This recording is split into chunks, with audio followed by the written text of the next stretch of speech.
ഇന്നത്തെ റെസിപ്പി പാൽപുട്ടാണ്. വളരെ ഈസി ആയിട്ടുള്ളൊരു റെസിപ്പിയാണ്.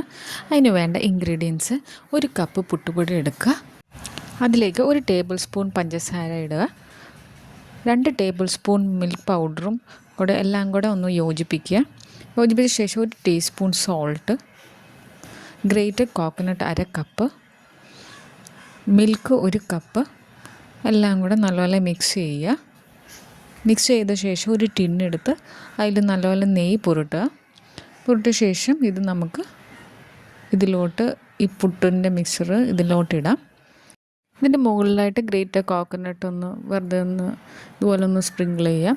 എന്നിട്ട് നമുക്കിനി 10 മിനിറ്റ് സ്റ്റീം ചെയ്യാൻ വയ്ക്കാം. 10 മിനിറ്റ് ശേഷം നമുക്കിത് എടുത്ത് നല്ലപോലെ കട്ട് ചെയ്യാം. സ്ക്വയർ ഷേപ്പ്, ഏത് ഷേപ്പ് വേണമെങ്കിലും നമുക്ക് ചെയ്യാം. നെയ്യ് പുരട്ടിയതുകൊണ്ട് നല്ല സ്ക്വയർ ഷേപ്പിൽ നമുക്ക് കിട്ടും. ഇതുപോലെ സ്ക്വയർ ഷേപ്പ് കട്ട് ചെയ്ത ശേഷം നമുക്ക് ചിക്കൻ്റെ കൂടെയോ ബീഫിൻ്റെ കൂടെയോ എഗ് കറിയുടെ കൂടെയൊക്കെ നമുക്ക് കഴിക്കാം. നല്ല ടേസ്റ്റി ആയിട്ടുള്ളൊരു റെസിപ്പിയാണ്.